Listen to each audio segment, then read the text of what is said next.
It is the oldest rivalry in the National Football League, and it's very fitting that the week that the greatest Chicago Bear of them all, Walter Payton, who passed away on Monday and had the private service on Friday and a public service on Saturday, in which all the Bears went to, perhaps it is fitting, and Walter would have wanted it this way, if the Bears were to play a football game that weekend, that it would be against the Green Bay Packers for the 158th time.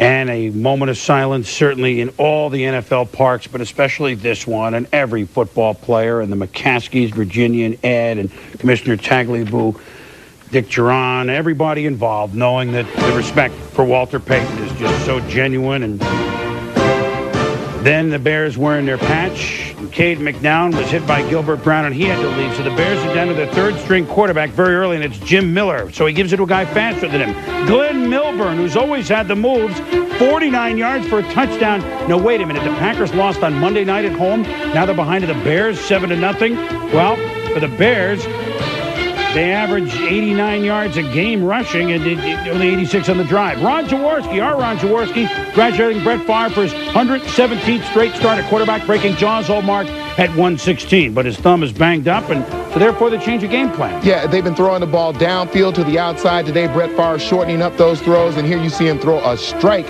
down in the end zone. First one's Antonio Freeman, the second one Tyrone Davis for the touchdown. 10-7 the Packers. Time winding down first half, still 10-7. Jim Miller to Ryan Wetnight, and boom, Darren Sharper says good night to Wetnight, and it was laid out a little bit. Well, you saw the time on the clock, less than 20 seconds. He's trying to make something happen. Inexperienced throwing the coverage.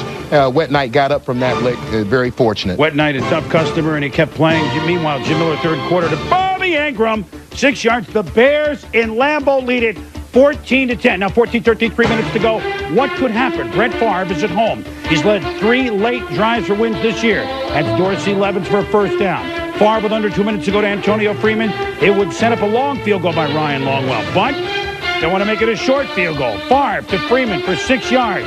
Bonio missed in the fourth quarter. Was he thinking about it? Both coaches, Ray Rhodes, Dick Duran, look on. It's a chip shot, but it's blocked. It's blocked. The snap was fumbled a little bit. Brian Robinson blocked it. Look at the play again. 98 gets the big paw up there and swats it away. Favre sees a sure victory with the field goal right in the middle. Go away. And the Chicago Bears, wearing that patch you see right there, number 34 for Walter Payton. This isn't to say this definitely happened, but a week ago, they pretty much knew what Walter's situation was. They looked lost very early on against the Washington Redskins. They were out of that game early. The whole team got together on resolve and wanted a place. They hadn't beaten the Packers in 10 straight games. Robinson, who was the hero, knows they may have had some help today. I think Walter Payton actually picked me up a little bit and boosted me up in the air because, I can't jump that high. I don't know what happened. Maybe, I had a running start and he boosted me up and I got my hand up there. But, it's great. It's great. So the Green Bay Packers, who have lost twice dating back to September of '95, in 4 years at Lambeau Field, have now lost twice in the span of a week to Seattle and to the Chicago Bears.